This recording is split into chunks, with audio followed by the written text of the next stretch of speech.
papers. Good afternoon, everyone. I am Amal from CDAC. Actually, my topic suggested was mobility in smart city, but I just changed my topic to e-mobility by adding an E, because I think we should be futuristic.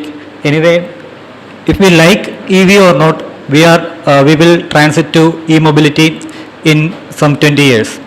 Actually, 2030 or 2020, electric vehicles would be the mainstream choice of automobile customers. So by 2030, India is going to move completely to e-mobility. So when we plan a smart city based on mobility, we should consider this e-mobility only, other than fuel engines. So why electric vehicles for mobility? As Sir said earlier, a smart city should give importance to cost, emission and performance. Definitely an e-mobility can reduce emissions, that we know. Other things we need to see. So in this presentation, I will give you a brief about why EV, then a short brief about history of electric vehicles, then various electric vehicle configurations, then challenges for implementing this e-mobility in Kerala, especially in Trivandrum, then opportunities that we will get as an engineer and business opportunities. Normally there is a criticism for e-mobility that normally we are changing all IC engines using electric vehicles. So there will be what these people will do, those who know only automobile repairing and all those associated jobs. Actually there are employment creation for people associated with e-mobility business. Now why EV? All of us know electric vehicle fuel for electric vehicles. These global warming concerns and the scarcity of oil definitely give importance to electric vehicles. Then actually when we compare electric vehicle to IC engines, there are only 20 moving parts, approximately 20 moving parts in electric vehicles compared to IC engines where there are about 2000 moving parts. So the reliability of electric vehicle is very high compared to IC engines. Then emission, we definitely know since we are using electricity only, there is no pollution. Then the cost. Actually compared to IC engines, nowadays electric vehicles are very costly because of the cost of the battery. But nowadays the cost of a battery are reducing day by day and it will become comparable to the cost of IC engines. Since there are only very few moving parts in electric vehicles, the maintenance cost will be very less in future. Then actually during the 18th century, by the introduction of motor by Michael Faraday, the conversion of electric energy to mechanical energy became possible. After that they tried to implement it in automobiles for mobility. At that time the mainly used the can you expect that the mainly used the mobility was electric vehicles during at that time. There is but what changed it to IC engines? Actually at that time IC engines, usage of IC engines was very difficult because it was very dirty. You may remember a bike named SD some decades before. It was very difficult to kickstart it. We can identify the person using that particular bike by looking into his left hand pants. We can see dirt or grease on his pants. So similarly, in those days kickstarting of cars was very difficult. But in 1921 this starter was introduced and after that IC engines became more popular and gradually electric vehicles disappeared. Also plenty of oil resources were found at that time.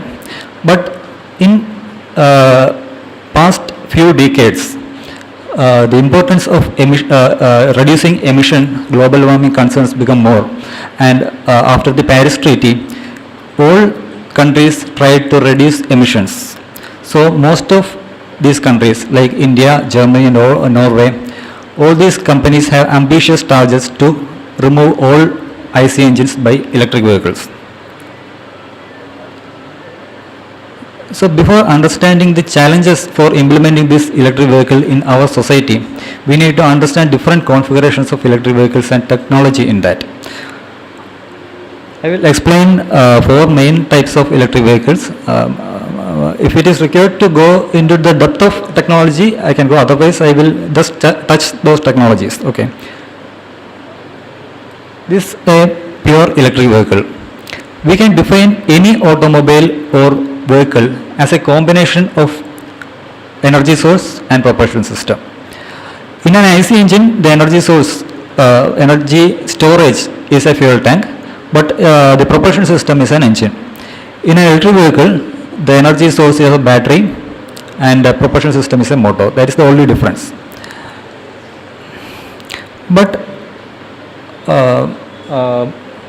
the main problem of electric vehicles is how these energy storage systems differ. They differ in the capacity to store energy. In IC engines, we use oil only. That has very high energy density. We can explain it using these two figures. Here, you can take a large amount of water at a time using a cup. You can deliver a large amount of water, but you cannot store a large amount of water in that.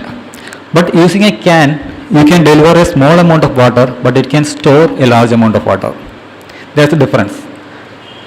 So the power density of cup is very high. The energy density of this can is very high. That's the difference between the different energy storage systems. So we can compare the cup to an ultra capacitor, which can discharge high amount of energy in a short duration of time, but it cannot store large amount of energy for long duration of time. But the can or batteries can store large amount of energy, but it can deliver a short power at a short duration of time. So this type of storage has different applications. For example, in China, in the city buses, what we call here ordinary buses, after running 2 or 3 minutes or 2 or 3 kilometers, they need to stop. So they get enough time to charge in each stop, and it need to move only for some 2 or 3 kilometers further.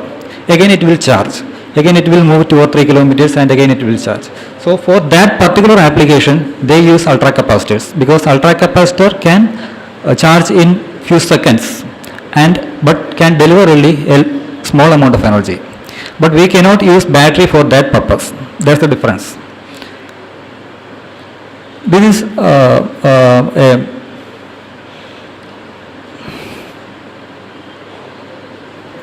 ultra capacitor battery paralleling method for increasing the range and increasing the power density. Continue ചെയ്യാം.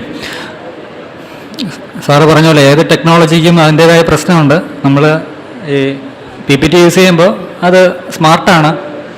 പക്ഷേ sir ചോദിച്ചു എന്നാൽ പിന്നെ PPT use ചെയ്യാതെ present ചെയ്തോ. പക്ഷേ എനിക്ക് പറ്റുന്നില്ല. കാര്യം ഞാൻ അഡിക്റ്റ് ആയിപ്പോയി. എനിക്കതൊന്ന് മാറാൻ പറ്റുന്നില്ല. അതാണ് ഈ സ്മാർട്ട് സിറ്റിയുടെ സ്മാർട്ട് ടെക്നോളജിയുടെ ഒരു പ്രോബ്ലം. നമ്മൾ അഡിക്റ്റ് ആയിപ്പോവും. പിന്നെ നമുക്ക് ഒരു കാര്യം ആശ്വസിക്കാം, ഭാഗ്യത്തിന് നമ്മുടെ ഈ ഹൃദയം മുറിച്ച് പാതി വെച്ചിരുന്നപ്പോഴല്ല ഷട്ട് ഡൗൺ ആയിപ്പോയത്. അതുകൊണ്ട് നമുക്ക് ആശ്വസിക്കാം. ഓക്കെ, നമുക്ക് കണ്ടിന്യൂ ചെയ്യാം. അപ്പോൾ ഞാൻ പറഞ്ഞു വന്നത് ഇലക്ട്രിക് വെഹിക്കിൾ എന്ന് പറയുന്നത് ബാറ്ററി ഓപ്പറേറ്റഡ് ആണ്. അപ്പോൾ അതിൻ്റെ ഒരു പ്രോബ്ലം എന്ന് പറയുന്നത് ബാറ്ററിക്ക് അധികം എനർജി നമുക്ക് സ്റ്റോർ ചെയ്യാൻ പറ്റില്ല. നമുക്ക് അറിയാം, ഇപ്പോൾ ഇറങ്ങിയ പല കാറുകളുടെയും റേഞ്ച്, ഇലക്ട്രിക് വെഹിക്കിൾസിൻ്റെ റേഞ്ച് നമ്മൾ നോക്കിയാൽ മാക്സിമം ഒരു 100 കിലോമീറ്റർ. ഇതാണ് ഇപ്പോൾ ഇറങ്ങിയ ഇലക്ട്രിക് വെഹിക്കിൾസിൻ്റെ റേഞ്ച്. അപ്പോൾ ഒരു ടാക്സി ഡ്രൈവർ ഈ ഇലക്ട്രിക് വെഹിക്കിൾ യൂസ് ചെയ്യുകയാണെങ്കിൽ അയാൾ 100 കിലോമീറ്റർ അല്ല ഒരു ദിവസം ഓടിക്കുന്നത്. അപ്പോൾ ഒരു ദിവസം ഇയാൾ 100 കിലോമീറ്റർ ഓടിച്ച് കഴിഞ്ഞിട്ട് അയാൾ ചാർജ് ചെയ്യാൻ 4 മണിക്കൂർ എടുക്കുകയെന്ന് വെച്ചാൽ പ്രാക്ടിക്കലല്ല. ഇനി ലിഥിയം അയൺ ബാറ്ററി ആണെങ്കിലും ഒരു മാക്സിമം 1 അവർ കൊണ്ട് ചാർജ് ചെയ്യാൻ പറ്റും. അപ്പോൾ 1 അവർ നമ്മൾ റെസ്റ്റ് എടുക്കുക എന്ന് വെച്ചാൽ 3 അവർ വർക്ക് ചെയ്തതിന് ശേഷം 1 അവർ റെസ്റ്റ് ചെയ്യുക പ്രാക്ടിക്കലല്ല. അപ്പോൾ നമ്മൾ ആ പ്രോബ്ലം മാറ്റാൻ വേണ്ടിയിട്ട് പുതിയൊരു ടെക്നോളജി, അതായത് ഹൈബ്രിഡ് ഇലക്ട്രിക് വെഹിക്കിൾസിലോട്ട് പോകും. അതായത് ഹൈബ്രിഡ് ഇലക്ട്രിക് വെഹിക്കിൾസ് എന്ന് വെച്ചാൽ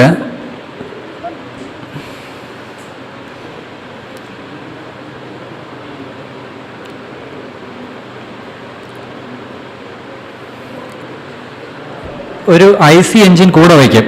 അതായത് സാധാരണ ഫ്യൂവൽ എഞ്ചിൻസിൽ സാധാരണ വെഹിക്കിൾസിലുള്ള പോലെ ഒരു IC എഞ്ചിൻ കൂടെ വെച്ചിട്ട് അത് വെച്ചിട്ട് ബാറ്ററി ചാർജ് ചെയ്യും, ബാറ്ററി മോട്ടോറിനെ ഓടിക്കും.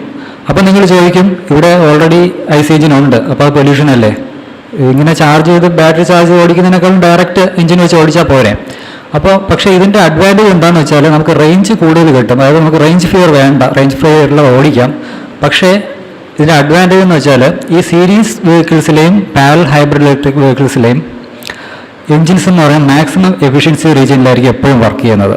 അതായത് ഹെവി ആക്സലറേഷനും ഹെവി ഡീസലേഷനും അങ്ങനെ ഒന്നുമില്ല. അതായത് ഒരു പർട്ടിക്കുലർ സ്പീഡാണെങ്കിൽ ഒരു പർട്ടിക്കുലർ ടോർക്ക്, അങ്ങനെ ഒരു മാക്സിമം എഫിഷ്യൻസി ട്രജക്ടറിയെ ഫോളോ ചെയ്തായിരിക്കും ഈ എഞ്ചിൻസ് വർക്ക് ചെയ്യുന്നത്. അതുകൊണ്ട് സീരീസ് പാരലൽ ഹൈബ്രിഡ് വെഹിക്കിൾസിന് എഫിഷ്യൻസി വളരെ കൂടുതലാണ് സാധാരണ IC എഞ്ചിൻസിനേക്കാളും.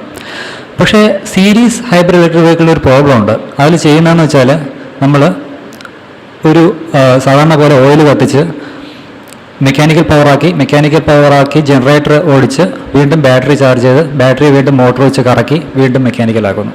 അപ്പോൾ അവിടെ എന്താ പ്രോബ്ലം? അവിടെ ഒരുപാട് കൺവേർഷൻസ് ഉണ്ട്. അപ്പോൾ അവിടെ കൺവേർഷൻസ് ഉള്ള ഒരുപാട് കൂടുതൽ വേണ്ടതാണ്, എഫിഷ്യൻസി വളരെ കുറവാണ്. അപ്പോൾ ഈ പ്രോബ്ലം ഒഴിവാക്കാൻ വേണ്ടിയിട്ടാണ് നമ്മൾ പാരലൽ ചെയ്യുന്നത്. പാരലൽ ചെയ്യുന്നത് വെച്ചാൽ നമ്മൾ IC എഞ്ചിനും ഡയറക്റ്റ് വീലിലോട്ട് കപ്പിൾ ചെയ്യും, മോട്ടോറും ഡയറക്റ്റ് വീലിലോട്ട് കപ്പിൾ ചെയ്യും. ഇതിന് തന്നെ പല കോൺഫിഗറേഷൻസ് ഉണ്ട്. അതിൻ്റെ ലെവൽ അനുസരിച്ച് മൈക്രോ, മൈൽഡ്, സ്ട്രോങ്. ഈ മൈക്രോ നിങ്ങൾ ഓൾറെഡി കണ്ടിട്ടുണ്ടാവും റോഡിൽ. അതായത് സ്കോർപ്പിയോടെയൊക്കെ ബാക്കിൽ നോക്കിയാൽ നിങ്ങൾ മൈക്രോ ഹൈബ്രിഡ് എന്ന് കാണാം. പക്ഷേ ഈ മൈക്രോ ഹൈബ്രിഡ് എന്താ, ആക്ച്വലി അത് സ്റ്റാർട്ട് സ്റ്റോപ്പ് മാത്രമേ ഉള്ളൂ. അതായത് ട്രാഫിക് എത്തുമ്പോൾ അത് സ്റ്റോപ്പ് ചെയ്യും, എന്നിട്ട് ട്രാഫിക് കഴിയുമ്പോഴത്തേക്ക് സ്റ്റാർട്ടാവും. അത് ട്രാഫിക്കിൽ ഓഫ് ആവുന്നത് കൊണ്ട് മാത്രം ഒരു 10% എനർജി നമുക്ക് സേവ് ചെയ്യാൻ പറ്റും എന്ന് പറയുന്നത്. അപ്പോൾ അത് ഓട്ടോമേറ്റ് ചെയ്തിട്ടുണ്ടെന്നേ ഉള്ളൂ. പക്ഷേ അതിനും പറയുന്നത് മൈക്രോ ഹൈബ്രിഡ് എന്നാണ്.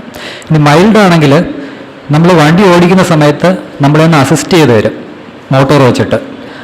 അതായത് നമുക്ക് ഹെവി ആക്സിലറേഷൻ എഞ്ചിനിൽ നിന്ന് എടുക്കണ്ട, പകരം മോട്ടറിൽ നിന്ന് കൊടുക്കും. അത് കാരണം മോട്ടോറിന് അതിൻ്റെ സേഫ് സ്പീഡിൽ ഓടിക്കാൻ പറ്റും, ഹൈ എഫിഷ്യൻസി സ്പീഡിൽ ഓടിക്കാൻ പറ്റും. അത് അസിസ്റ്റ് ചെയ്യുന്നേ ഉള്ളൂ. പക്ഷെ അതിന് മാത്രമായിട്ട് ഓടിക്കാൻ പറ്റില്ല, അത് മോട്ടർ മാത്രമായിട്ട് ഓടിക്കാൻ പറ്റില്ല. സ്ട്രോങ് ആണെങ്കിൽ മോട്ടർ മാത്രം വെച്ച് ഓടിക്കാം, നമുക്ക് IC എഞ്ചിൻ മാത്രം വെച്ച് ഓടിക്കാം. ഇത് മൈൽഡ് ഈ 3 കോൺഫിഗറേഷൻസ്. ഇനി സ്ട്രോങ് പാരലൽ കോമ്പിനേഷൻസും ഉണ്ട്. അതായത് ഷെവർലെറ്റിൻ്റെ ബോൾട്ട് ഈ ഒരു കോൺഫിഗറേഷനിലാണ് വരുന്നത്. ഇങ്ങനെയും ഒരു കോൺഫിഗറേഷൻ ഉണ്ട്. അത് ബാക്ക് വീൽ IC എഞ്ചിൻ വെച്ച് ഓടിക്കും, ഫ്രണ്ട് വീൽ ബാറ്ററി വെച്ച് ഓടിക്കും. ഇതിൻ്റെ അഡ്വാൻറ്റേജ് എന്ന് വെച്ചാൽ നമുക്ക് കുറേ ദൂരം ബാറ്ററി വെച്ച് ഓടിക്കാം, അപ്പോൾ പൊല്യൂഷനൊന്നുമില്ല, സിറ്റിയിലൊക്കെ വേണമെങ്കിൽ ഓടിക്കാം. പിന്നെ ഹൈവേയിലെത്തുമ്പോൾ കോൺസ്റ്റൻറ്റ് സ്പീഡിൽ നമുക്ക് ഓടിക്കാം. അപ്പോൾ അവിടെ ഹൈ എഫിഷ്യൻറ്റ് റീജിയനാണ്, അവിടെ നമുക്ക് IC എഞ്ചിൻ വെച്ച് ഓടിക്കാം. അപ്പോൾ ഇങ്ങനെ ഒരു അഡ്വാൻറ്റേജ് ഉണ്ട്. മാത്രമല്ല ബാറ്ററിയുടെ ചാർജ് തീരും നമ്മൾ പേടിക്കാൻ വേണ്ട, അതായത് റേഞ്ച് ഫിയർ ഇല്ല, അതാണ് ഒരു അഡ്വാൻറ്റേജ് ഇതിൻ്റെ. ഇത് ഹബ് വീൽ ടൈപ്പ് നമ്മൾ സ്കൂട്ടേഴ്സിൽ മാത്രമേ ഇപ്പോൾ കാണാറുള്ളൂ. ഇനി ഇതാണ് പലതരത്തിലുള്ള ഇലക്ട്രിക് വെഹിക്കിൾ കോൺഫിഗറേഷൻസ്. ഇനി ഏറ്റവും എഫിഷ്യൻ്റ് ആയിട്ടുള്ള ട്രാൻസ്പോർട്ടേഷൻ സിസ്റ്റം എന്ന് പറയുന്നത് റെയിൽ ടെക്നോളജിയാണ്. അതിൻ്റെ കാരണം എന്ന് പറഞ്ഞത് അതൊരു സ്മൂത്തായിട്ടുള്ള ഒരു റെയിൽ കൂടെയാണ് പോകുന്നത്, ഹെവി ആക്സിലറേഷൻ ഡിസിലറേഷൻ ഒന്നുമില്ല. അതുകൊണ്ട് ഇതാണ് ഹയസ്റ്റ് എഫിഷ്യൻസി ട്രാൻസ്പോർട്ടേഷൻ. പക്ഷേ ഇതിൻ്റെ പ്രോബ്ലം എന്ന് പറയുന്നത് ഇത് ചെയ്യണം എന്നുണ്ടെങ്കിൽ ഹൈ ഇൻഫ്രാസ്ട്രക്ചർ കോസ്റ്റാണ്. കാരണം നമുക്കൊരു റെയിൽവേ പുതിയ മെട്രോ സ്റ്റാർട്ട് ചെയ്യുമ്പോൾ തന്നെ ഹെവി ഇൻവെസ്റ്റ്മെൻ്റ് ആണത്. അപ്പോൾ ഈ 2 ടെക്നോളജീസ് നമുക്കങ്ങനെ കമ്പൈൻ ചെയ്യാൻ പറ്റും. അങ്ങനെ കമ്പൈൻ ചെയ്തിട്ട് ഒരു ടെക്നോളജി യഥാർത്ഥത്തിൽ ഇന്ത്യയിൽ ഇറങ്ങിയിട്ടില്ല. പക്ഷേ ഇത് ഒരു സ്ഥലത്ത്, വേൾഡിൽ ഒരു സ്ഥലത്ത് മാത്രം ഇൻസ്റ്റാൾ ചെയ്തിട്ടുണ്ട്, അതായത് സ്വീഡനിൽ. ആ ടെക്നോളജി ഇങ്ങനെയാണ്. ഈ ഇലക്ട്രിക് വെഹിക്കിളിൻ്റെ മെയിൻ പ്രോബ്ലം എന്ന് പറയുന്നത് ബാറ്ററി ആണെന്ന് പറഞ്ഞു. അതിൻ്റെ ബാറ്ററി കോസ്റ്റും അത് കാരണം അതിന് കുറച്ച് എനർജി മാത്രമേ സപ്ലൈ ചെയ്യാൻ പറ്റുന്നുള്ളൂ. അപ്പോൾ അതിൻ്റെ റേഞ്ച് പ്രോബ്ലം, ഈ 3 പ്രോബ്ലമാണ് ബാറ്ററിയുടെ പ്രോബ്ലം. ഒന്ന് കോസ്റ്റ്, റേഞ്ച്. അപ്പോൾ പക്ഷേ ബാറ്ററിയുടെ സൈസ് നമുക്ക് വല്ലാതെ കുറയ്ക്കാൻ പറ്റുവാണെങ്കിൽ ഈ പ്രോബ്ലം നമുക്ക് മാറ്റാം. അതിന് വേണ്ടിയിട്ടാണ് ഇങ്ങനൊരു ടെക്നോളജി ഇൻട്രൊഡ്യൂസ് ചെയ്തിരിക്കുന്നത്. അതായത് നമ്മൾ സാധാരണ ട്രക്കൊക്കെ പോകുമ്പോൾ ഇലക്ട്രിക് വെഹിക്കിളാണ്, പക്ഷേ അതിൻ്റെ മുകളിൽ നമ്മൾ ട്രെയിനിലുള്ള പോലൊരു പാൻറ്റോ കാണും. അത് വെച്ച് ഡയറക്റ്റ് ഓവർഹെഡ് ലൈനിലോട്ട് കണക്ട് ചെയ്യും. അപ്പോൾ നമുക്ക് കുറേ ദൂരം ഇത് കണക്ട് ചെയ്ത് ട്രെയിൻ ഓടുന്നത് പോലെ അങ്ങ് ഓടിക്കാം. അതായത് കൺവേർഷൻസ് ഇല്ല ഇവിടെ, direct energy to motor to wheels. അപ്പോൾ അവിടെ യാതൊരു കൺവേർഷനും വരാത്തതുകൊണ്ട് എഫിഷ്യൻസി വളരെ ഹൈ ആണ്, ട്രെയിൻ പോലെ തന്നെയാണ്. പക്ഷേ ഇതിൻ്റെ വേറെ അഡ്വാൻറ്റേജ് എന്ന് വെച്ചാൽ ട്രെയിനിനേക്കാളും സൗകര്യമാണ്. കാര്യം വെച്ചാൽ ഈ റെയിൽ മാറിക്കഴിയുമ്പോൾ നമുക്ക് ഈസി ആയിട്ട് റോഡിൽ കൂടെ ഓടിച്ചു പോകാം. അപ്പോൾ ഇത് ഇൻസ്റ്റാൾ ചെയ്യാൻ പറ്റിയൊരു സ്ഥലം എന്ന് പറയുന്നത് ഇപ്പോൾ നമ്മളിപ്പോൾ വിഴിഞ്ഞം ഹാർബർ സ്റ്റാർട്ട് ചെയ്യുന്നുണ്ട്. അപ്പോൾ അതിന് അസോസിയേറ്റഡ് അപ്രോച്ച് റോഡ്സ് വരുന്നുണ്ട്. അതായത് കഴക്കൂട്ടം ടു വിഴിഞ്ഞം. അപ്പോൾ ഇത് ഓൾമോസ്റ്റ് സ്ട്രെയിറ്റ് റോഡാണ്. അപ്പോൾ ഇത് പ്ലാൻ ചെയ്യുന്ന സമയത്ത് തന്നെ അതിൻ്റെ ഒരു സൈഡിൽ നമ്മളൊരു DC മൈക്രോ ഗ്രിഡ്, ഇതിന് DC മൈക്രോ ഗ്രിഡ് മതി, കാരണം ഇത് ഐസൊലേറ്റഡ് ആണ് മെയിൻ ഗ്രിഡിൽ നിന്ന്. അപ്പോൾ ഒരു DC മൈക്രോ ഗ്രിഡ് വെച്ചിട്ട് ഇതിനെ പവർ ചെയ്യാൻ പറ്റുവാണെങ്കിൽ ഇതായിരിക്കും മോസ്റ്റ് എഫിഷ്യൻറ്റ് ട്രക്ക് ട്രാൻസ്പോർട്ടേഷൻ ഇവിടെ ഇംപ്ലിമെൻ്റ് ചെയ്യാൻ പറ്റുന്നത്. അപ്പോൾ ഇതിൻ്റെ ടെക്നോളജീസ്, ഇതിൽ DC മൈക്രോ ഗ്രിഡ് എന്ന് പറഞ്ഞ നോൺ ടെക്നോളജിയാണ്, അത് CDAC ഡെവലപ്പ് ചെയ്യാൻ പറ്റും. പിന്നെ ഉള്ളത് ഒരു ഇലക്ട്രിക് വെഹിക്കിൾ, അത് ഓൾറെഡി ഉണ്ട്. പിന്നെ ഈ പാൻഡോ മൂവ്മെൻറ്റും കൺട്രോളും ഒക്കെ അതെല്ലാം നമുക്ക് ഡെവലപ്പ് ചെയ്യുന്ന ടെക്നോളജി ഉള്ളൂ. അപ്പോൾ ഇങ്ങനൊരു ടെക്നോളജി ഉണ്ടെങ്കിൽ നമുക്ക് വെരി ലോ കോസ്റ്റിൽ ട്രാൻസ്പോർട്ടേഷനും എല്ലാം പോസിബിളാണ്. അതുവഴി ഈ ബാറ്ററിയുടെ ഈ ലിമിറ്റേഷൻസ് നമുക്ക് ഓവർകം ചെയ്യാനും പറ്റും. ഇതാണ് സ്വീഡനിൽ സാനി ഇംപ്ലിമെൻ്റ് ചെയ്ത് 90 km/h സ്പീഡിൽ പോകാനും പറ്റും. അതായത് ഇത് ചാർജ് ചെയ്യാൻ വേണ്ടി നിർത്തിയിടേണ്ട ഒരു സ്റ്റോപ്പിൽ ഓടിക്കൊണ്ടിരിക്കാം തന്നെ ആ മിനിമം കപ്പാസിറ്റി ബാറ്ററി ചാർജ് ചെയ്തുകൊണ്ടിരിക്കും. പക്ഷേ ഓടുന്നത് ഡയറക്റ്റ് മോട്ടറിൽ നിന്നാവുകയും ചെയ്യും. ഇനി ആക്ച്വലി ഞാൻ ട്രാവൽ ചെയ്യുന്നത് എൻ്റെ വീടിൽ നിന്ന് ടെക്നോ പാർക്ക് വരെ ട്രാവൽ ചെയ്യുമ്പോൾ ഒരു 32 km ഡിസ്റ്റൻസ് ഉണ്ട്. ഈ 32 km ഡിസ്റ്റൻസ് ട്രാവൽ ചെയ്യാൻ ഫസ്റ്റ് 30 km ഞാൻ ബസ്സിലാണ് ട്രാവൽ ചെയ്യുന്നത്. അതിനെനിക്ക് 30 രൂപ ചിലവുള്ളൂ. പക്ഷേ കഴക്കൂട്ടം സ്റ്റോപ്പിൽ ഇറങ്ങിയിട്ട് എനിക്ക് എൻ്റെ കമ്പനിയിലോട്ട് പോകാൻ 2 km ഉണ്ട്. അത് ട്രാവൽ ചെയ്യുന്നത് ഞാൻ ഓട്ടോറിക്ഷയിലാണ്. അവർ ചോദിക്കുന്നത് 60 rupees-ആണ്. അത് ഫസ്റ്റ് 30 km 30 rupees ഞാൻ സ്പെൻഡ് ചെയ്യുന്നത്. പക്ഷേ ലാസ്റ്റ് മൈൽ കമ്മ്യൂട്ടേഷന് ഞാൻ 60 rupees 2 km. ആ സമയത്ത് ആക്ച്വലി അവർ പറയുന്ന റീസൺ എന്ന് പറഞ്ഞാൽ എനിക്ക് മീറ്റർ ഇടാൻ പറ്റത്തില്ല, ഇവിടെ റിട്ടേൺ കിട്ടില്ല, ഇങ്ങനെയുള്ള റീസൺസ് പറയും. അപ്പോൾ രാവിലെ അവരുമായിട്ട് ആർഗ്യൂ ചെയ്യേണ്ടി വരും. അപ്പോൾ ആ സമയത്ത് ഞാൻ ആലോചിക്കാറുണ്ട്, ഈ സമയത്ത് ഡ്രൈവർ ഇല്ലാത്തൊരു വണ്ടി വന്നിരുന്നെങ്കിൽ എങ്കിൽ നമുക്ക് ഇവരോട് ആർഗ്യൂ ചെയ്യേണ്ടി വരില്ലല്ലോ. അപ്പോൾ ഇങ്ങനെ ഒരു സിസ്റ്റമാണ് ഈ ഡ്രൈവർലെസ് വെഹിക്കിൾസിൽ വരുന്നത്. പക്ഷേ ഇതിൽ ഫസ്റ്റ് കാണിച്ചിരിക്കുന്ന പേഴ്സണൽ റാപ്പിഡ് ട്രാൻസ്പോർട്ട് എന്ന് പറയുന്ന സിസ്റ്റം യഥാർത്ഥത്തിൽ എക്സ്പ്രഷൻ ഓഫ് ഇൻട്രസ്റ്റ് ന്യൂഡൽഹിയിൽ കോൾ ചെയ്ത ഒരു പ്രോജക്റ്റാണിത്. പക്ഷേ ഇത് ഇംപ്ലിമെൻ്റ് ആയിട്ടുണ്ടോ എന്ന് എനിക്കറിയില്ല. പക്ഷേ ഇതിൻ്റെ പ്രോബ്ലം എന്ന് പറയുന്നത് ഇതിനൊരു ഇൻഫ്രാസ്ട്രക്ചർ വേണം. അത് റെയിലല്ല യൂസ് ചെയ്യുന്നത്, കോൺക്രീറ്റ് റെയിൽസ് ആണ്. പക്ഷേ നമുക്ക് പ്രോഗ്രാം ചെയ്യാം, നമുക്ക് യൂബറൊക്കെ വിളിക്കുന്ന പോലെ വിളിക്കാം. അപ്പോൾ അത് നമ്മൾ നിൽക്കുന്ന സ്ഥലത്ത് വരും, ഡ്രൈവർ ഇല്ല, നമുക്ക് ഇഷ്ടമുള്ള സ്ഥലത്ത് കൊണ്ടാക്കും.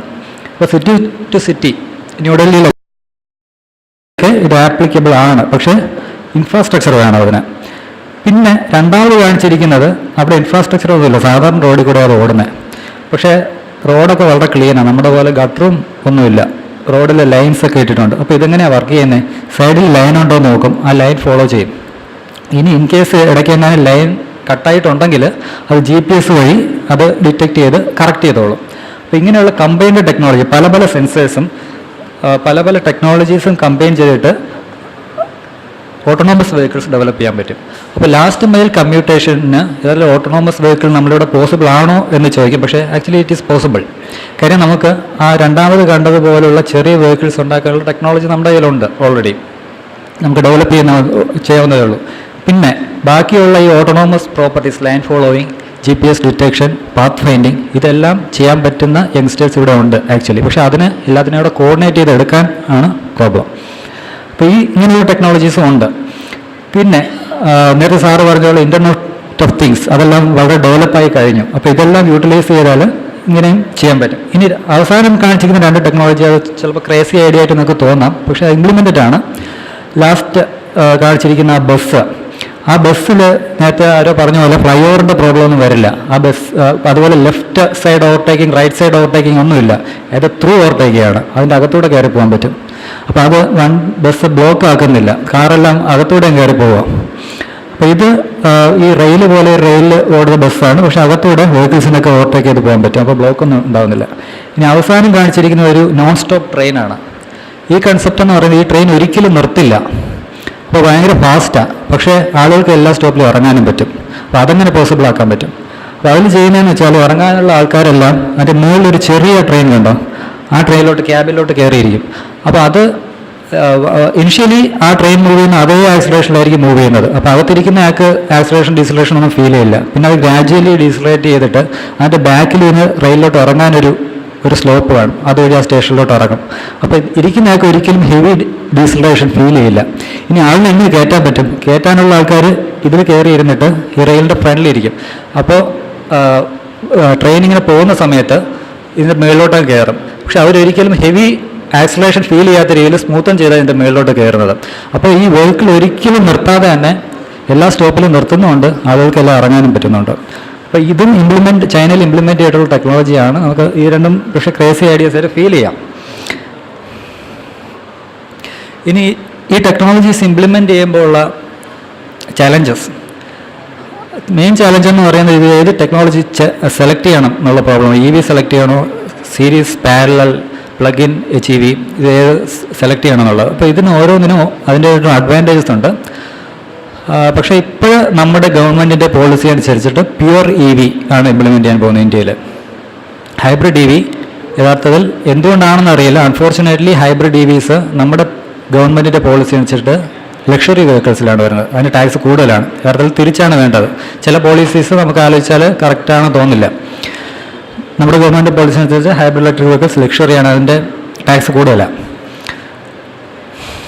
പിന്നെ എനർജി സ്റ്റോറേജ്, ഈ എനർജി സ്റ്റോറേജ് ലെഡ് ആസിഡ് വേണോ, ലിഥിയം അയൺ വേണോ, ഏത് എനർജി സ്റ്റോറേജ് വേണം, അതുപോലെ പ്രൊപ്പൽഷൻ പ്രോബ്ലംസ് ഉണ്ട്.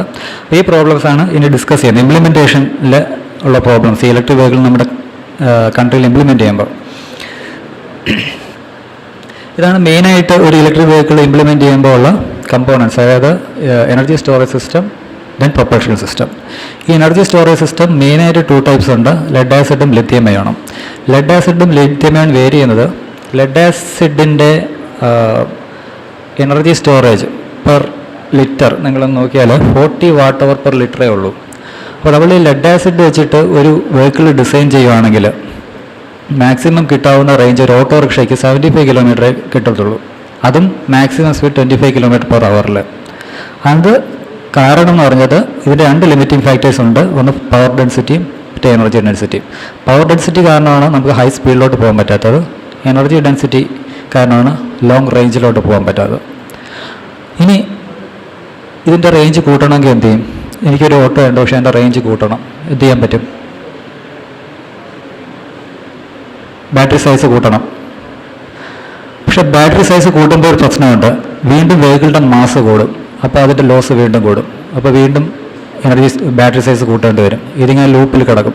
പിന്നെ നമ്മൾ ഓട്ടോറിക്ഷ ഓടിക്കും, അതിൻ്റെ ബാറ്ററി ബാക്കിന് വേറൊരു വണ്ടിയിൽ കൊണ്ടുവരേണ്ടി വരും. ആ ഒരു പ്രോബ്ലമാണ്. അപ്പോൾ ഈ ഒരു അവസ്ഥയിലെത്തും. അപ്പോൾ ഇത് ഒഴിവാക്കാൻ നമുക്ക് ചെയ്യാൻ പറ്റുന്നത് ലെഡ് ആസിഡ് ബാറ്ററിയിലോട്ട് പോവാം. പക്ഷേ ലെഡ് ആസിഡ് ബാറ്ററിയിലോട്ട് പോകുമ്പോഴുള്ള പ്രോബ്ലം, അതിന് high energy density, power density ഉണ്ട്, പക്ഷേ കോസ്റ്റ് കൂടുതലാണ്. വേറൊരു പ്രോബ്ലം നേരത്തെ പറഞ്ഞ പോലെ waste management. Lead acid battery നമുക്ക് റീസൈക്കിൾ ചെയ്യാൻ വളരെ എളുപ്പമാണ്. പക്ഷേ ലിഥിയം അയോൺ റീസൈക്കിൾ ചെയ്യുന്ന 1-2 കമ്പനീസ് വന്നിട്ടുണ്ട്, പക്ഷേ അത് ഭയങ്കര കോസ്റ്റ്ലിയാണ്. ഇതാണ് ഇതിൻ്റെ പ്രോബ്ലം. ഇതിന് ജസ്റ്റ് ഒരു എക്സാമ്പിൾ പറയാം. എൻ്റെ കയ്യിലൊരു ഇലക്ട്രിക് സൈക്കിൾ ഉണ്ടായിരുന്നു. അപ്പോൾ അതിൽ വച്ചിരുന്ന ലെഡ് ആസിഡ് ബാറ്ററീസാണ് ആദ്യം ഈ ആരോയിൽ കാണുന്നത്. ഫസ്റ്റ് അതിൽ യൂസ് ചെയ്യുന്ന ലെഡ് ആസിഡ് ബാറ്ററി എന്ന് പറഞ്ഞാൽ 2 12Ah 12 വോൾട്ടിൻ്റെ 2 ബാറ്ററി സീരീസ് ചെയ്ത് വയ്ക്കുമായിരുന്നു. അത് 24 വോൾട്ട് 12Ah 2 ബാറ്ററി. അപ്പോൾ അത് ഞാനിവിടെ കോസ്റ്റ് അന്വേഷിച്ചു. അത് 3 വർഷം കഴിഞ്ഞപ്പോൾ കേടായി.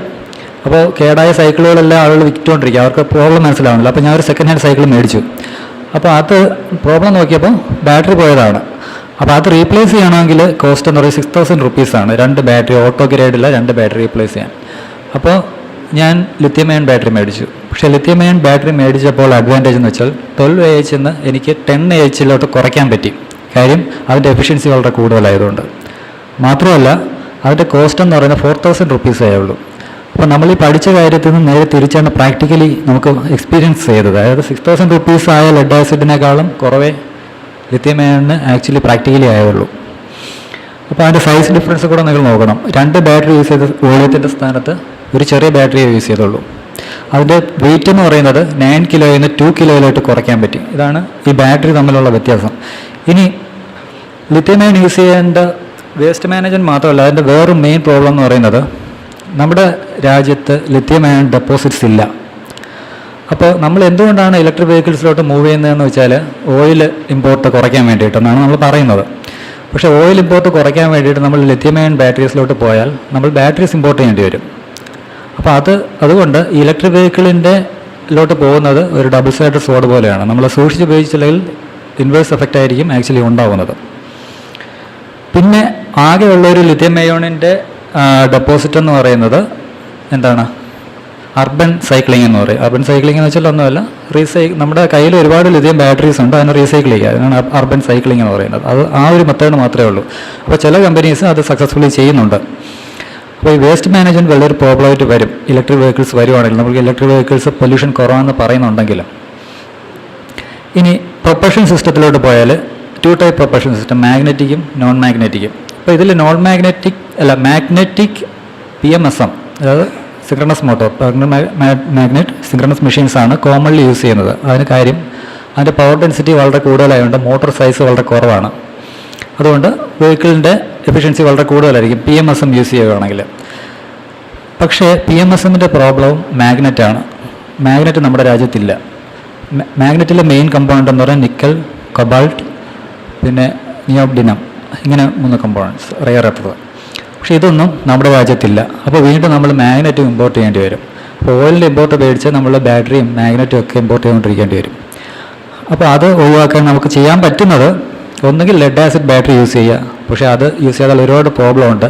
അപ്പോൾ ലെഡ് ആസിഡ് ബാറ്ററി യൂസ് ചെയ്തുകൊണ്ട് തന്നെ നമുക്ക് എങ്ങനെ നമ്മുടെ രാജ്യത്തിലെ ടെക്നോളജി യൂസ് ചെയ്ത് മുന്നോട്ട് പോകാൻ പറ്റും എന്നുള്ളതാണ് നമ്മൾ നോക്കേണ്ടത്.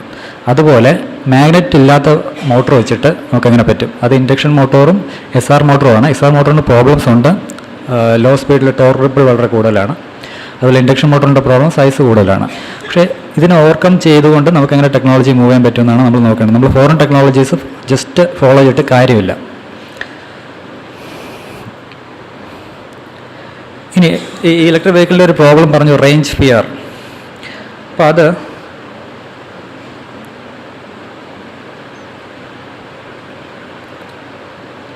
അപ്പോൾ അതിനെപ്പറ്റി കൂടുതൽ മനസ്സിലാക്കാൻ വേണ്ടിയിട്ട് നമുക്ക് ഒരു സ്റ്റഡി നടത്താം. അതായത് ഇതൊരു നോർവേയിൽ നടത്തിയ ഒരു സ്റ്റഡിയാണ്. അതായത് ദിവസവും ആൾക്കാർ എങ്ങനെയാണ് കാറ് ചാർജ് ചെയ്യുന്നതെന്നുള്ളത്, വീട്ടിൽ വെച്ചാണോ അതോ പബ്ലിക് സ്പേസിലാണോ. അതായത് നമ്മളൊരു ഇലക്ട്രിക് വെഹിക്കിൾ ഇൻട്രൊഡ്യൂസ് ചെയ്യുമ്പോൾ അതിനെ സപ്പോർട്ട് ചെയ്യുന്ന ഇൻഫ്രാസ്ട്രക്ചർ ഡെവലപ്പ് ചെയ്യണമല്ലോ. അപ്പോൾ എന്തെല്ലാം ഇൻഫ്രാസ്ട്രക്ചർ നമ്മൾ സ്മാർട്ട് സിറ്റിയിൽ ഡെവലപ്പ് ചെയ്യണമെന്ന് സ്റ്റഡി ചെയ്യണമെങ്കിൽ നമുക്ക് ഇങ്ങനെ ഒരു സ്റ്റഡി വേണം. അതായത് എല്ലാവരും വീട്ടിലിട്ട് ചാർജ് ചെയ്യുകയാണെങ്കിൽ നമ്മൾ പബ്ലിക് ചാർജസ് ഇൻട്രൊഡ്യൂസ് ചെയ്യേണ്ട കാര്യമില്ല. അപ്പോൾ നമ്മൾ ഈ സ്റ്റഡി വെച്ച് മനസ്സിലാക്കിയത് 97% ആൾക്കാരും വീട്ടിലിട്ടാണ് ചാർജ് ചെയ്യുന്നത്. പക്ഷേ നമുക്ക് ഇങ്ങനെ ഒരു സ്റ്റഡി, ഇതൊരു ബിഗ് ഡാറ്റ അനാലിസിസ് ആണ്. അപ്പോൾ ഇത് നമുക്ക് ഇന്ത്യയിൽ കണ്ടക്ട് ചെയ്യാൻ പറ്റില്ല, കാര്യം നമുക്ക് ഇലക്ട്രിക് വെഹിക്കിൾസ് ഇല്ല. അപ്പോൾ അത് നമുക്ക് ചെയ്യാൻ പറ്റും. എങ്ങനെയാണ്? നമ്മൾ ജസ്റ്റ് ഇത് നമ്മുടെ ഇലക്ട്രിക് വെഹിക്കിളാണെന്ന് അസ്യൂം ചെയ്യും. ഇപ്പം നിങ്ങളെല്ലാവരും ഇലക്ട്രിക് വെഹിക്കിൾ ഓണേഴ്സ് ആണല്ലേ, നിങ്ങളുടെ എല്ലാവരും കയ്യിൽ മൊബൈലുണ്ട്. അപ്പോൾ ഞാൻ എൻ്റെ ചാർജിങ് പാറ്റേൺ ഞാൻ പറയാം. അതായത് ഞാൻ ഡേ ടൈം എൻ്റെ മൊബൈൽ യൂസ് ചെയ്യും. വീട്ടിലെത്തിക്കഴിഞ്ഞാൽ കുറച്ച് സമയം എന്തെങ്കിലും കുറച്ച് ഫോൺ കോളിന് യൂസ് ചെയ്യും. പക്ഷേ രാത്രിയാകുമ്പോൾ ഓൾമോസ്റ്റ് എൻ്റെ മൊബൈൽ ഫുള്ളി യൂസ്ഡ് ആയിരിക്കും, ഡ്രെയിൻ ഔട്ട് ആവും, പവർ ഡ്രെയിൻ ഔട്ട്. എന്നിട്ട് രാത്രി ഓവർനൈറ്റ് ഞാൻ ചാർജ് ചെയ്തിടും. രാവിലെ ആകുമ്പോൾ വീണ്ടും ഓഫീസിൽ വരും, യൂസ് ചെയ്യും, ഈ സൈക്കിൾ റിപ്പീറ്റ് ചെയ്യും. ഇവിടെ കുറച്ച് ഒരു 10-9 പേര് കാണും. ഇതിൽ എത്ര പേര് ഈ പാറ്റേൺ ഫോളോ ചെയ്യുന്നുണ്ട്? ഒന്ന് കൈ പൊക്കിയാൽ. എനിക്ക് തോന്നുന്നു ഓൾമോസ്റ്റ് ഒരു 50% ആൾക്കാരാണ്. 35-40, ചിലപ്പോൾ നോർത്ത് ഇന്ത്യയിലൊക്കെ 40ക്ക് മുകളിൽ പോകാറുണ്ട്, 45 ഡിഗ്രി പോകും. അപ്പോൾ നമ്മളൊരു വെഹിക്കിൾ കൊണ്ടിട്ട് ചാർജ് ചെയ്യുമ്പോൾ, പബ്ലിക് പ്ലേസിൽ കൊണ്ടിട്ട് ചാർജ് ചെയ്യുമ്പോൾ ഫാസ്റ്റ് ചാർജിങ്ങും കൂടെ ആണെങ്കിൽ അതിനകത്തുള്ള ടെമ്പറേച്ചർ 50-60 ഡിഗ്രി വരെയൊക്കെ പോകും. അപ്പോൾ അത് വെരി ഇൻഎഫിഷ്യൻറ്റ് സിസ്റ്റമാണ്, ബാറ്ററി ലൈഫ് വളരെ കുറവാണ്. അപ്പോൾ ഈ പബ്ലിക്കിൽ നമ്മൾ ഈ ഹൈ ടെമ്പറേച്ചറിൽ കൊണ്ടിട്ട് ഫാസ്റ്റ് ചാർജിങ് ചെയ്യുന്നത് നമ്മുടെ എൻവയോൺമെൻറ്റൽ കണ്ടീഷൻസിൽ പോസിബിൾ അല്ല. അപ്പോൾ അതിന് നമ്മൾ സൊല്യൂഷൻസ് കണ്ടുപിടിക്കണം.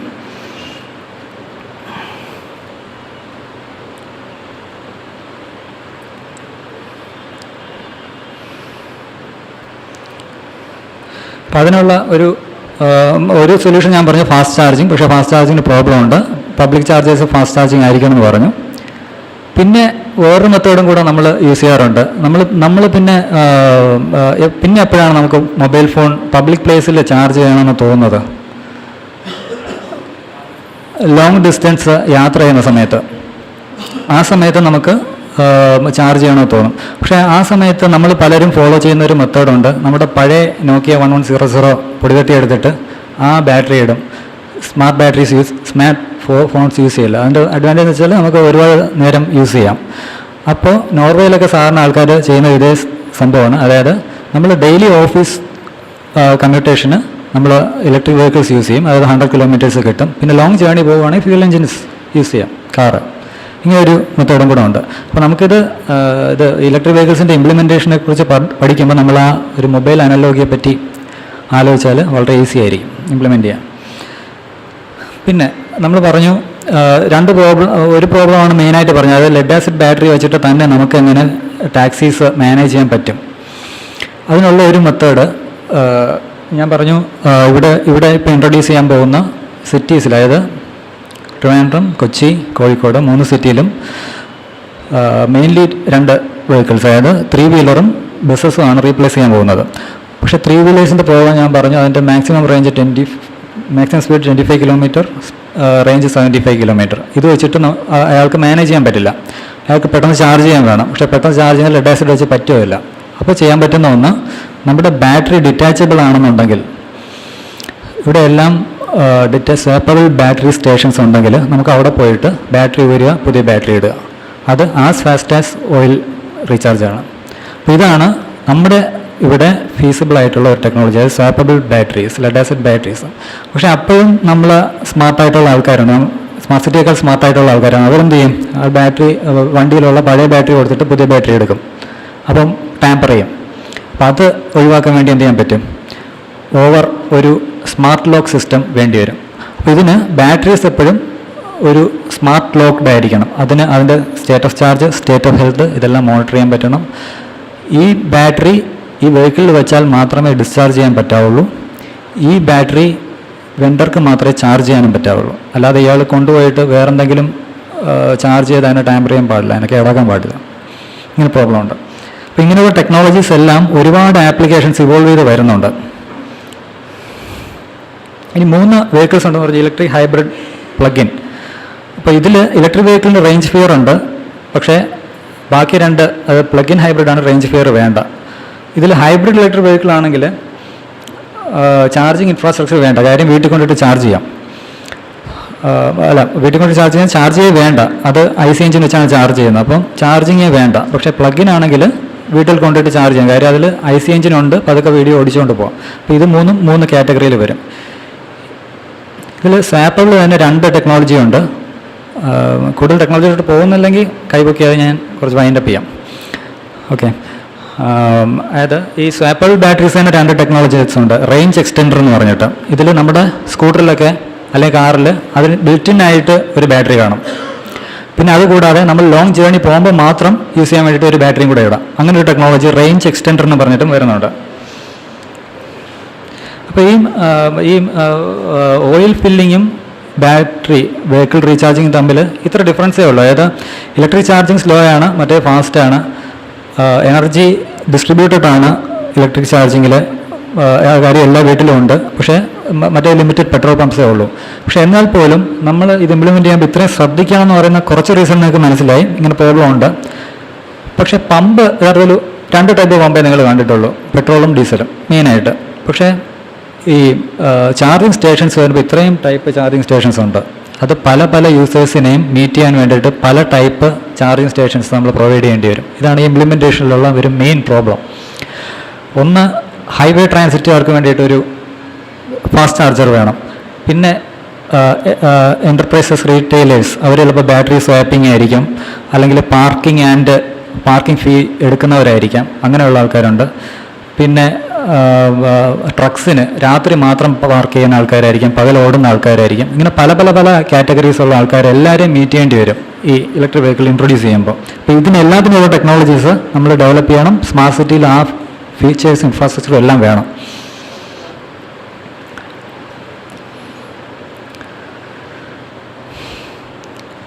ഇപ്പോൾ വീട്ടിലെ ചാർജിങ്ങിൻ്റെ പ്രോപ്പർട്ടി ഇതാണ്, സ്ലോ ചാർജിങ് മതി. പിന്നെ അതിൻ്റെ അഡ്വാൻറ്റേജ് എന്ന് വെച്ചാൽ നമുക്ക് വീട്ടിലെ പീക്ക് അവേഴ്സ് അവോയ്ഡ് ചെയ്തിട്ട് വീട്ടിലെല്ലാ ലോഡും ഷട്ട് ഓഫ് ആവുന്ന സമയത്ത് മാത്രം യൂസ് ചെയ്യാം. ബാറ്ററി ലൈഫ് വളരെ കൂടും. അപ്പോൾ ഇങ്ങനെയുള്ള അഡ്വാൻറ്റേജസ് ആണ് വീട്ടിലെ സ്ലോ ചാർജിങ്ങിൻ്റെ യൂസ്. ഇതുപോലെ റെസിഡൻഷ്യൽ അല്ലാതെ വേറൊരു കാറ്റഗറി ഓഫ് പീപ്പിളിനും ഇത് ആപ്ലിക്കബിൾ ആണ് ഈ ഒരു സ്ലോ ചാർജിങ്. അതെന്ന് പറയുന്നത് സ്കൂൾ ബസ്സാണ്. നിങ്ങളത് ആ സ്കൂൾ ബസ്സിൻ്റെ ചാർജിങ് ഡിസ്ചാർജിങ് ആ പാറ്റേൺ ഒബ്സർവ് ചെയ്താൽ കാണാൻ പറ്റും. അവർ രാവിലെ ഒരു 1-2 മണിക്കൂർ പിള്ളേരെ കളക്ട് ചെയ്യാൻ വേണ്ടിയിട്ട് യൂസ് ചെയ്യും. ഇപ്പോൾ രാവിലെ ഒരു 10 മണി തൊട്ട് 3-4 മണി വരെ വെറുതെ കിടക്കുക, അതും വെയിലത്ത്. അപ്പോൾ വെയിലത്ത് കിടക്കുമ്പോഴത്തേക്ക് സോളാർ പവർ യൂസ് ചെയ്യുകയും ചെയ്യാം. ആ ടൈം കൊണ്ട് ഇത് സ്ലോ ചാർജ് ചെയ്യാൻ പറ്റും, പിന്നെ ഒരു ട്രിപ്പ് അടിക്കാൻ പറ്റും. അപ്പം ഈ ഒരു പാറ്റേൺ എക്സാക്റ്റ് ആയിട്ട് മീറ്റ് ചെയ്യുന്ന കുറച്ച് ആൾക്കാർ കാറ്ററി അവരെ സ്റ്റഡി ചെയ്തിട്ട് അവരിൽ വേണം ഇത് ആദ്യം ഇംപ്ലിമെൻറ്റ് ചെയ്യാനുള്ളത്. അപ്പം യഥാർത്ഥത്തിൽ സാറ് നേരത്തെ പറഞ്ഞ പോലെ ഇവിടെ ഒരു ടെക്നോളജി ഇംപ്ലിമെൻറ്റ് ചെയ്യുന്നത് ഒരു MLAക്കോ മന്ത്രിക്കോ അവരുടെ നിയോജക മണ്ഡലത്തിൽ ഇത് വന്നു എന്ന് പറയാൻ വേണ്ടിയിട്ട് മാത്രമാണ്. അതായത് അല്ലെങ്കിൽ ഈ 5 വർഷത്തിനുള്ളിൽ ഈ വികസനം വന്നു എന്ന് പറയാൻ വേണ്ടിയിട്ട് ഒരു ടെക്നോളജി ഇൻട്രൊഡ്യൂസ് ചെയ്യുകയാണ്. പക്ഷേ നമ്മൾ ചെയ്യേണ്ടത് ഇവിടെ ഏത് ടെക്നോളജി വേണം എന്ന് തറോ ആയിട്ട് അനലൈസ് ചെയ്തിട്ട് അത് ഗ്രാജ്വലി വേണം ഡെവലപ്പ് ചെയ്യേണ്ടത്. ഇപ്പം നമ്മളിവിടെ electric vehicles thousands of electric vehicles introduce ചെയ്യുന്നുണ്ട് ആ ക്രെഡിറ്റ് എടുക്കാൻ വേണ്ടിയിട്ട്. പക്ഷേ ആക്ച്വലി സംഭവിക്കുന്നത് എന്താ, നമ്മളിതെല്ലാ ടെക്നോളജീസും ഇമ്പോർട്ട് ചെയ്യുവാണ്. അപ്പോൾ ഓയിലിന് പകരം നമ്മൾ ഈ ടെക്നോളജീസും ഹൈ കോസ്റ്റ് കൊടുത്ത വെഹിക്കിൾസും ഇമ്പോർട്ട് ചെയ്യുന്നു. അപ്പോൾ നിങ്ങൾ പറയും അത് കൊണ്ട് ഒരു മെച്ചമുണ്ട്, പൊല്യൂഷൻ കുറവല്ലേ? അത് നമുക്ക് പിന്നെ കാണാം പൊല്യൂഷൻ കുറവാണോ അല്ലേ എന്നുള്ളത്. ഇതാണ് കേരള ഇ-മൊബിലിറ്റി മിഷൻ്റെ പോളിസിയിൽ പറഞ്ഞേക്കുന്ന റേറ്റ്. ഈ റേറ്റ് അനുസരിച്ചിട്ട് നമ്മുടെ സാധാരണ വീട്ടിലെ ചാർജിങ് ഈ സ്ലാബ്സ് ഇതാണ്. അപ്പോൾ എൻ്റെ വീട്ടിൽ ഞാൻ ഒരു 300 യൂണിറ്റാണ് സാധാരണ യൂസ് ചെയ്യുന്നത്. മിക്കവാറും ആവറേജ് എല്ലാവരും ആ ഒരു യൂണിറ്റ് ആയിരിക്കും യൂസ് ചെയ്യുന്നത് തോന്നും. ഇനി ഞാൻ ഇലക്ട്രിക് വെഹിക്കിളും കൂടെ അവിടെ ചാർജ് ചെയ്യാൻ തുടങ്ങിയാലോ എൻ്റെ സ്ലാബ് മാറും. അപ്പോൾ സ്ലാബ് എവിടെ എത്തി 6.2 എത്താൻ ചാൻസ് ഉണ്ട്. ഈ ഒരു യൂണിറ്റ് വെച്ച് കാൽക്കുലേറ്റ് ചെയ്യുവാണെങ്കിൽ. ടൈം ഇല്ലാത്തതുകൊണ്ട് ഞാൻ എക്സ്പ്ലെയിൻ ചെയ്യുന്നില്ല, നിങ്ങൾ കാൽക്കുലേറ്റ് ചെയ്ത് നോക്കിയാൽ മതി. അപ്പോൾ 6.2 എത്തും. അപ്പോൾ എന്താ, എന്നിട്ട് കേരള ഇ-മൊബിലിറ്റി പോളിസിയിൽ പറഞ്ഞിരിക്കുന്ന സബ്സിഡൈസ്ഡ് താരിഫ് എന്ന് പറയുന്നത് 5.5 ആണ്. അപ്പോൾ എന്താ, സബ്സിഡിക്ക് കിട്ടുന്നത് 5ഉം എൻ്റെ വീട്ടിൽ ചാർജ് ചെയ്താൽ എനിക്ക് ചിലവാകുന്ന 6 രൂപയാണ്. അപ്പം സ്വാഭാവികമായിട്ടും എനിക്ക് എവിടെ ചാർജ് ചെയ്യാനായിരിക്കും ഇഷ്ടം? പബ്ലിക്കിൽ. അപ്പോൾ അത് ശരിയാണോ? യഥാർത്ഥത്തിൽ നമ്മൾ വീട്ടിൽ ചാർജ് ചെയ്യുന്നതല്ലേ പ്രോത്സാഹിപ്പിക്കേണ്ടത്? പിന്നെ വേറൊരു പ്രോബ്ലം, ഈ 6.7, 7.5 റേഞ്ചിൽ എത്തുന്ന വീടുകൾ, അങ്ങനെയുള്ള വീടുകൾ എങ്ങനെയുള്ള വീടുകളായിരിക്കും? ചെറിയ വീടുകളല്ല, വലിയ വീടായിരിക്കും. അപ്പോൾ വലിയ വീടുകൾ സ്വാഭാവികമായിട്ടും പാർക്കിംഗ് ഏരിയ വളരെ കൂടുതലാണ്. അത് പാർക്കിംഗ് ഏരിയ കൂടുതലുള്ള ആൾക്കാർ പബ്ലിക്കിലോട്ട് പോകാൻ വേണ്ടി ഫോഴ്സ് ചെയ്യപ്പെടും. അപ്പോൾ അങ്ങനെ ഒരു പ്രോബ്ലം ഈ പോളിസിയിലുണ്ട്. അപ്പോൾ അതുകൊണ്ട് നോർവേയിൽ അവർ ഫോളോ ചെയ്യുന്നത് 1/3 ആയിരിക്കും, പബ്ലിക്കിൽ 3 ടൈംസ് ആയിരിക്കും. പക്ഷേ ഇൻ കേസ് 3 ടൈംസ് ആണെങ്കിൽ പോലും, ഇപ്പോൾ 15 രൂപ ആണെങ്കിൽ പോലും ഇപ്പോൾ ചിലവാകുന്ന പെട്രോൾ ചാർജ് വെച്ച് കമ്പയർ ചെയ്താൽ നിങ്ങൾക്ക് പ്രോഫിറ്റ് ആയിരിക്കും.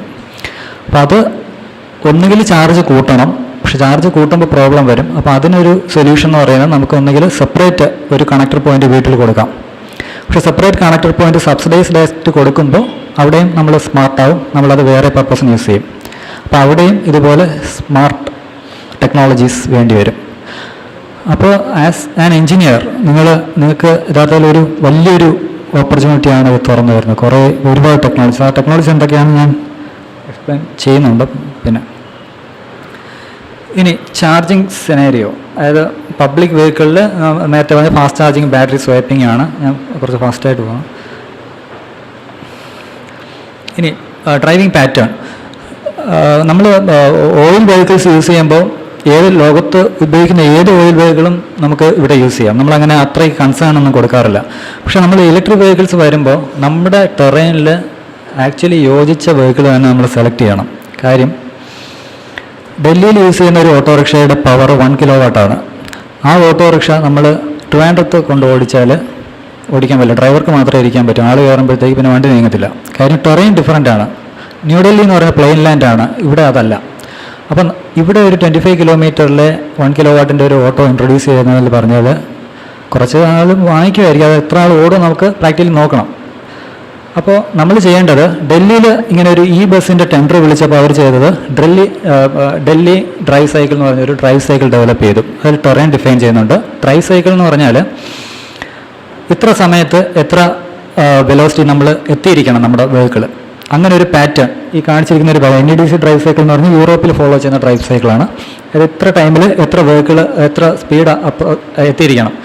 അപ്പോൾ ഇത് എത്തിയില്ല എന്നുണ്ടെങ്കിൽ ദാറ്റ് മീൻസ് നമ്മുടെ വെഹിക്കിളിന് പെർഫോമൻസ് ഇല്ല എന്നാണ് മീനിങ്. അപ്പോൾ നമ്മുടെ യഥാർത്ഥത്തിൽ ട്രിവാൻഡ്രത്തിന് വേണ്ടി ഒരു ട്രിവാൻഡ്രം ഡ്രൈവ് സൈക്കിൾ തന്നെ നമ്മൾ ഉണ്ടാക്കണം. പിന്നെ ആലപ്പുഴയ്ക്കാണെങ്കിൽ ആലപ്പുഴയ്ക്ക് അപ്പം നിങ്ങൾ ചോദിക്കും ഇവിടുത്തെ വെഹിക്കിൾ അപ്പോൾ ആലപ്പുഴയിൽ ഓടിക്കാൻ പറ്റില്ല. കാര്യം എന്ന് വെച്ചാൽ നമ്മുടെ ഇവിടുത്തെ ഓട്ടോറിക്ഷ അതിന് വേണ്ടിയിട്ട് ഡിസൈൻ ചെയ്തതായിരിക്കണം, ഇവിടുത്തെ സിറ്റിക്ക് വേണ്ടിയിട്ട് മാത്രം. അപ്പോൾ ആ രീതിയിൽ ഇപ്പം ഡൽഹി ഡ്രൈവ് സൈക്കിൾ എന്ന് പറഞ്ഞാൽ അവിടുത്തെ ബസ്, അവിടുത്തെ സിറ്റി ബസ് അവിടെ മാത്രം പ്ലാൻ ചെയ്തതാണ്. ഓക്കെ, ഞാൻ പെട്ടെന്ന് വൈൻഡപ്പ് ചെയ്യാം. അപ്പോൾ ഇതിൽ അപ്പോൾ നേരത്തെ പറഞ്ഞു അപ്പോൾ നേരത്തെ ഒരു EVയുടെ ഒരു അഡ്വാൻറ്റേജ് നിങ്ങൾ പറഞ്ഞു, അതായത് അതിൻ്റെ എന്താണ് പൊല്യൂഷൻ വളരെ കുറവാണ്, അതുകൊണ്ട് ഇപ്പോൾ ഇൻട്രൊഡ്യൂസ് ചെയ്താലും നമുക്കത് അഡ്വാൻറ്റേജ് ആണെന്ന്. പക്ഷേ യഥാർത്ഥത്തിൽ ഈ ഇലക്ട്രിസിറ്റി സീറോ എമിഷൻ എന്ന് പറയുന്നത് at the tail of EV ആണ്. അത് അതിൻ്റെ വാഹനത്തിൻ്റെ പുറക്കുകളിൽ എമിഷനൊന്നും ഇല്ല. പക്ഷേ ആക്ച്വലി എമിഷൻ ഇല്ലേ, അത് തെർമൽ പവർ പ്ലാന്റിൽ നിന്നാണ് ഈ പവർ ജനറേറ്റ് ചെയ്യുന്നത്. ഈ പവർ ജനറേറ്റ് ചെയ്തിട്ട് ട്രാൻസ്മിഷൻ ലൈൻസ് വഴി വീണ്ടും വെഹിക്കിളിലെത്തുന്നു. അതായത് ഇതൊരു സീരീസ് ഹൈബ്രിഡ് വെഹിക്കിളാണ് വിത്ത് വെരി ലോ എഫിഷ്യൻസി. കാര്യം ട്രാൻസ്മിഷൻ ലോസസ് വളരെ ഹൈ ആണ്. അപ്പോൾ ഇത് ഒരു വെരി എഫിഷ്യൻറ്റ് സിസ്റ്റമാണ് നമ്മളിവിടെ ഉണ്ടാക്കാൻ പോകുന്നത്. അപ്പോൾ ഇതിന് യഥാർത്ഥത്തിൽ റീപ്ലേസ് ചെയ്യണമെങ്കിൽ നമ്മൾ എന്ത് വേണം? റിന്യൂവബിൾ എനർജി ആദ്യം ഇൻട്രൊഡ്യൂസ് ചെയ്തതിന് ശേഷം മാത്രമേ നമ്മൾ ഇലക്ട്രിക് വെഹിക്കിൾസ് ഇൻട്രൊഡ്യൂസ് ചെയ്യാവുള്ളൂ. അപ്പോൾ പിന്നെ ഒരു പ്രോബ്ലം, നമ്മുടെ ഗ്രിഡ് ഇതിനെ സപ്പോർട്ട് ചെയ്യാനുള്ളത്. ഇത്രയും ഇലക്ട്രിസിറ്റി പ്രൊവൈഡ് ചെയ്യാൻ വേണ്ടിയിട്ട് നമ്മുടെ വെഹിക്കിൾസ്, ഇത്രയും വെഹിക്കിൾസ് ഇൻട്രൊഡ്യൂസ് ചെയ്യാൻ സപ്പോർട്ട് ചെയ്യുക, അത് സ്റ്റഡി ചെയ്യാൻ വേണ്ടിയിട്ട് ഈ ബിഗ് ഡാറ്റ അനാലിസിസ് ഒക്കെ ഒരുപാട് ഹെൽപ്പ് ചെയ്യും. പിന്നെ EV ഡിമാൻഡ് എങ്ങനെ ജനറേറ്റ് ചെയ്യാൻ പറ്റും, അതിന് EV സോൺസ് നമ്മൾ പ്രൊവൈഡ് ചെയ്യാൻ പറ്റും. അതായത് ഒരു പർട്ടിക്കുലർ ഏരിയയിൽ EV മാത്രമേ യൂസ് ചെയ്യാൻ പറ്റൂ, അങ്ങനെയുള്ള ഇത് പ്രൊവൈഡ് ചെയ്യേണ്ടി വരും. പിന്നെ പാർക്കിംഗ് മാനേജ്മെൻറ്റ് വേണം. അതായത് നേരത്തെ സാർ ഒരു വെബ്സൈറ്റ് കാണിച്ചു, അതിൽ പാർക്കിംഗ് നമുക്ക് കാണാൻ പറ്റും എത്ര സ്ലോട്ട് ഫ്രീ ആണുള്ളൂ. പക്ഷേ ഇവിടെ അതുമാത്രം പോരാ, എത്ര സ്ലോട്ട് ഫ്രീ ആണ്, അവിടെയുള്ള വെഹിക്കിൾസ് എത്ര സമയം കൂടെ ഇട്ടാലേ ഫുൾ ചാർജ് ആവും, അതിനുശേഷം എപ്പോഴായിരിക്കും അത് ഫ്രീ ആവുന്നത്, ഇങ്ങനെയുള്ള വലിയൊരു പാർക്കിംഗ് മാനേജ്മെൻറ്റ് സിസ്റ്റം വേണം. ഇനി ഇത് ഇലക്ട്രിക് വെഹിക്കിൾസും അത് റിലേറ്റഡ് ആയിട്ടുള്ള ടെക്നോളജീസും ആണ്. അപ്പോൾ ഇലക്ട്രിക് വെഹിക്കിൾ ഡെവലപ്പ് ചെയ്യുന്നതിനേക്കാളും ഇത് റിലേറ്റഡ് ആയിട്ടുള്ള ഇത്രയും ടെക്നോളജീസ് ഡെവലപ്പ് ചെയ്യുമ്പോൾ ഇത്രയും ജോബ് ഓപ്പർച്യൂണിറ്റീസ് ഇവിടെയുള്ള എഞ്ചിനീയേഴ്സ് വരെയാണ്. അപ്പോൾ ഇനിയുള്ള ഒരു ഫ്യൂ ഡീക്കേഡ്സ് എന്ന് പറയുന്നത് നിങ്ങളുടെ ഇലക്ട്രിക് വെഹിക്കിളിൻ്റെ ഒരുപാട് ടെക്നോളജീസ് ഡെവലപ്പ് ചെയ്യാൻ ഓപ്പർച്യൂണിറ്റീസ് നിങ്ങൾക്ക് കിട്ടും. അതുകൊണ്ട് നിങ്ങൾ ഒരിക്കലും റീപ്ലേസ് ചെയ്യുന്നതുകൊണ്ട് ജോബ് പോകുമെന്ന് പേടിക്കേണ്ട. പകരം നമ്മൾ ചെയ്യേണ്ടത് നമ്മൾ ഇങ്ങനെയുള്ള കാര്യങ്ങളെല്ലാം ശ്രദ്ധിച്ചിട്ട് നമുക്ക് സ്യൂട്ടബിൾ ആയിട്ടുള്ള ടെക്നോളജി സെലക്ട് ചെയ്യാനുള്ളതാണ്.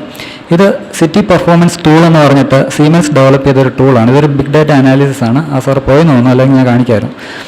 ഇതിൽ ഇതുപോലെ കുറേ ടെക്നോളജീസ് അനലൈസ് ചെയ്തിട്ട് അതിൽ ഏതാണ് എഫിഷ്യൻ്റ് എന്ന് നോക്കിയിട്ട് ആ ടെക്നോളജി മാത്രമാണ് സെലക്ട് ചെയ്യുന്നത്. അപ്പോൾ ഇങ്ങനെ ഒരു ബിഗ് ഡാറ്റ അനാലിസിസ് നടത്തിയിട്ട് വേണം നമ്മൾ ഇവിടെ സ്മാർട്ട് സിറ്റിയിൽ ഏത് ടെക്നോളജിയും ഇൻട്രൊഡ്യൂസ് ചെയ്യേണ്ടത്. ഇതിൽ നമുക്ക് കാണാം ഒരു ഏറ്റവും കൂടുതൽ എഫിഷ്യൻ്റ് ആയിട്ടുള്ള ഇന്റർമോഡൽ ട്രാഫിക് മാനേജ്മെൻറ്റ് ചെയ്യുമ്പോഴാണ്. അതായത് EV ഇൻട്രൊഡ്യൂസ് ചെയ്യുന്നതിനേക്കാളും കൂടുതൽ നമ്മൾ ട്രാഫിക് മാനേജ് ചെയ്ത്, ഇന്റർമോഡൽ എന്ന് പറഞ്ഞാൽ പല ഷിപ്പ് ടു എയർ അങ്ങനെ പല പല മോഡൽ ട്രാൻസിറ്റിൽ ഹെൽപ്പ് ചെയ്യുന്നതാണ്.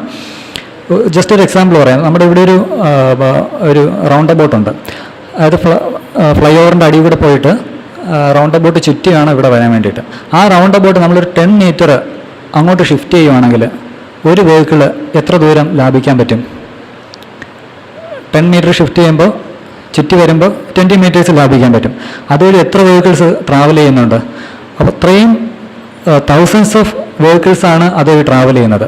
അപ്പോൾ ആ ഒരു ജസ്റ്റ് ഒരു ചെറിയ ഷിഫ്റ്റ് ചെയ്യാൻ നമുക്ക് ടൺസ് ഓഫ് എനർജിയാണ് സേവ് ചെയ്യാൻ പറ്റുന്നത്. അപ്പോൾ ഇതുപോലുള്ള ചെറിയ കാര്യങ്ങൾ ചെയ്താൽ തന്നെ നമുക്ക് ഒരുപാട് എനർജി സേവ് ചെയ്യാൻ പറ്റും. നമുക്ക് കൺക്ലൂഡ് ചെയ്യാം. അതായത് നമുക്കറിയാം ഏതായാലും 2-3 ഇയേഴ്സിൽ ചൈനയിലെയും US-ലെയും ഒക്കെ EV ടെക്നോളജി ഹൈലി ഡെവലപ്ഡ് ആവും. അപ്പോൾ അതിനൊപ്പം തന്നെ നമ്മുടെ ടെക്നോളജീസ് ഡെവലപ്പ് ആയില്ല എന്നുണ്ടെങ്കിൽ ഇമ്പോർട്ട് കൂടും. അപ്പോൾ സ്വാഭാവികമായിട്ടും ഓയിലിന് പകരം നമ്മൾ വെഹിക്കിൾസും വെഹിക്കിൾ കമ്പോണൻസും ഇമ്പോർട്ട് ചെയ്യേണ്ടി വരും. അപ്പോൾ അത് വീണ്ടും നമ്മൾ സെയിം പ്രോബ്ലത്തിലോട്ട് തന്നെ പോകും. പിന്നെ എനർജി ജനറേഷൻസ് ഫ്രം റിന്യൂവൽസ് നമ്മൾ കൂട്ടണം. അതിന് ശേഷമേ ഇത് ഇൻട്രൊഡ്യൂസ് ചെയ്യാൻ പറ്റുള്ളൂ. ഓക്കെ, ഇനി questions related to this topic. എന്തെങ്കിലും ഡൗട്ട്?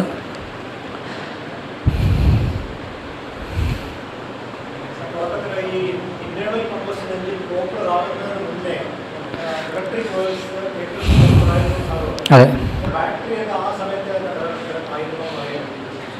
യഥാർത്ഥത്തിൽ ഈ വെഹിക്കിൾ ഡെവലപ്പ് ചെയ്യുന്ന സമയത്ത് നമ്മുടെ മെയിൻ കൺസേൺ എന്ന് പറയുന്നത് സ്പീഡായിരുന്നില്ല. കാല് കഴിക്കുന്നതുകൊണ്ട് നടക്കാൻ വയ്യ, യാത്ര ചെയ്യണം. പലപ്പോഴും നടക്കുന്നതിനേക്കാളും സ്ലോ ആയിട്ടാണ് അന്നത്തെ വെഹിക്കിൾ ഓടിയിരുന്നത്. അപ്പോൾ അന്നത്തെ ബാറ്ററി ടെക്നോളജി വെച്ചിട്ട് അത് മീറ്റ് ചെയ്യാൻ പറ്റുമായിരുന്നു. അപ്പോൾ അതുകൊണ്ട് അന്ന് ആ ടെക്നോളജി മതിയായിരുന്നു. പക്ഷേ ഇന്നത് പോരാ, അതാണ് ആ പ്രോബ്ലം.